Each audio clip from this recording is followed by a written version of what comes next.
ಇನ್ನು ಹಾಲಿನ ದರ ಏರಿಕೆಯನ್ನು ಖಂಡಿಸಿ ಬಿಜೆಪಿ ಹೋರಾಟಕ್ಕೆ ಸಜ್ಜಾಗಿದೆ. ಏಪ್ರಿಲ್ 2ರಿಂದ ರಾಜ್ಯಾದ್ಯಂತ ಹೋರಾಟಕ್ಕೆ ಬಿಜೆಪಿ ತಯಾರಿ ನಡೆಸಿದೆ. ಕಾಂಗ್ರೆಸ್ ಸರ್ಕಾರದ ವಿರುದ್ಧ ಸಮರ ಸಾರೋದಕ್ಕೆ ಸಿದ್ಧತೆ ಆಗ್ತಾ ಇದೆ.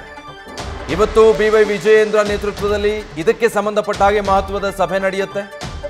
ಬೆಂಗಳೂರು ಬಿಜೆಪಿ ಪ್ರಧಾನ ಕಚೇರಿ ಜಗನ್ನಾಥ ಭವನದಲ್ಲಿ ಈ ಬಗ್ಗೆ ಸಭೆ ಆಯೋಜನೆ ಮಾಡಲಾಗಿದೆ. ಈ ಸಭೆಯಲ್ಲಿ ರಾಜ್ಯಾದ್ಯಂತ ಈ ಹೋರಾಟವನ್ನು ಯಾವ ರೀತಿ ತಗೊಂಡು ಹೋಗಬೇಕು ಅನ್ನೋದರ ಕುರಿತು ರೂಪುರೇಷೆ ಮತ್ತು ಸಿದ್ಧತೆಗಳನ್ನು ಮಾಡಿಕೊಳ್ತಾರೆ. ಸರ್ಕಾರದ ವಿರುದ್ಧ ಬೆಲೆ ಏರಿಕೆಯ ಅಸ್ತ್ರ ಪ್ರಯೋಗ ಇಟ್ಕೊಂಡು ಮುಗಿಬೀಳೋದಕ್ಕೆ ಬಿಜೆಪಿ ಮುಂದಾಗಿರೋದು. ಬಿಜೆಪಿ ರಾಜ್ಯಾಧ್ಯಕ್ಷ ಬಿವೈ ವಿಜಯೇಂದ್ರ ಆ ತಯಾರಿಯಲ್ಲಿ ಇದ್ದಾರೆ. ಡೀಟೇಲ್ಸ್ ಕೊಡ್ತಾರೆ ನಮ್ಮ ಪ್ರತಿನಿಧಿ ಮಧುಸೂದನ್, ಲೈವ್ನಲ್ಲಿ ಜಾಯ್ನ್ ಆಗ್ತಾ ಇದ್ದಾರೆ. ಮಧುಸೂದನ್, ಈಗ ಸರ್ಕಾರದ ವಿರುದ್ಧ ಬೆಲೆ ಏರಿಕೆ ವಿಚಾರವಾಗಿ ಹೋರಾಡೋದಕ್ಕೆ ವಿಜಯೇಂದ್ರ ಬಿಜೆಪಿ ಅಗ್ರೆಸಿವ್ ಮೋಡ್ಗೆ ಬಂದ ಹಾಗಿದೆ. ಇವತ್ತಿನ ಸಭೆಯಲ್ಲಿ ಏನೆಲ್ಲ ಚರ್ಚೆ ಆಗುತ್ತೆ ಮತ್ತೆ ಬಿಜೆಪಿ ಹೋರಾಟದ ರೂಪುರೇಷೆ ಏನು? ಅಫ್ಕೋರ್ಸ್ ವಿಜಯ್, ರಾಜ್ಯದಲ್ಲಿ ಪ್ರತಿದಿನ ದಿನದಿಂದ ದಿನಕ್ಕೆ ದಿನಬಳಕೆಯ ವಸ್ತುಗಳ ಬೆಲೆ ಗಗನಕ್ಕೆ ಏರ್ತಾ ಇದೆ. ಈ ನಿಟ್ಟಿನಲ್ಲಿ ಈಗಾಗಲೇ ನಮ್ಮ ಮೆಟ್ರೋ ಆಯಿತು, ವಿದ್ಯುತ್ ದರ ಏರಿಕೆಯ ಶಾಕ್ ಆಯಿತು, ಮತ್ತೊಂದು ಕಡೆ ನೀರಿನ ದರ ಕೂಡ ಮುಂಬರುವಂಥ ದಿನದಲ್ಲಿ ಏರಿಕೆ ಆಗುವಂಥ ಮುನ್ಸೂಚನೆ ಸಿಗ್ತಾ ಇದೆ. ಬಸ್ ದರ ಏರಿಕೆ ಆಯಿತು. ಇದೆಲ್ಲದರ ಮುಂದುವರೆದ ಭಾಗವಾಗಿ ಈಗ ಹಾಲಿನ ಸರದಿ ರಾಜ್ಯ ಸರ್ಕಾರ ನಾಳೆಯಿಂದ ಜಾರಿಗೆ ಬರುವಂತೆ ಪ್ರತಿ ಲೀಟರ್ಗೆ 4 ರೂಪಾಯಿ ಹಾಲಿನ ದರವನ್ನು ಏರಿಕೆ ಮಾಡ್ತಾ ಇದೆ. ಇದನ್ನ ಖಂಡಿಸಿ ಬಿಜೆಪಿ ರಾಜ್ಯಾದ್ಯಂತ ಹೋರಾಟವನ್ನ ಮಾಡಬೇಕು ಅನ್ನೋ ನಿಟ್ಟಿನಲ್ಲಿ ಒಂದಷ್ಟು ಯೋಜನೆಯನ್ನು ಹಾಕೊಂಡಿದೆ.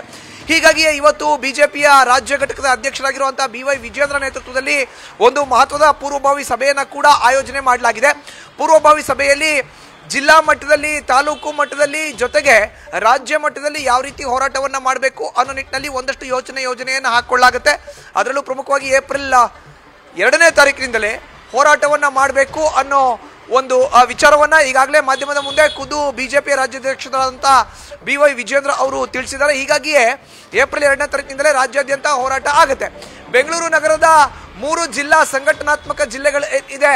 ಅದರ ಒಂದು ನೇತೃತ್ವದಲ್ಲಿ ಬೆಂಗಳೂರಿನ ಫ್ರೀಡಂ ಪಾರ್ಕ್ನಲ್ಲಿ ಏಪ್ರಿಲ್ 2ನೇ ತಾರೀಕಿನಂದು ಬಿಜೆಪಿ ಪ್ರತಿಭಟನೆ ಮಾಡುತ್ತೆ. ರಾಜ್ಯ ಸರ್ಕಾರದ ವಿರುದ್ಧ ಹಾಲಿನ ದರವನ್ನು ಏರಿಕೆ ಮಾಡಿರೋ ಅಂತ ನಿಟ್ಟಿನಲ್ಲಿ ಜನತಾ ನ್ಯಾಯಾಲಯಕ್ಕೆ ಈ ಒಂದು ವಿಚಾರವನ್ನು ತೆಗೆದುಕೊಂಡು ಹೋಗಬೇಕು. ಎಲ್ಲೋ ಒಂದು ಕಡೆ 5 ಗ್ಯಾರಂಟಿಗಳನ್ನು ಘೋಷಣೆ ಮಾಡಿರುವಂಥ ರಾಜ್ಯ ಸರ್ಕಾರ ಗ್ಯಾರಂಟಿಗಳಿಗೆ ಹಣ ಇಲ್ಲದೆ ಸರ್ಕಾರದ ಬೊಕ್ಕಸವನ್ನು ಖಾಲಿ ಮಾಡಿದೆ.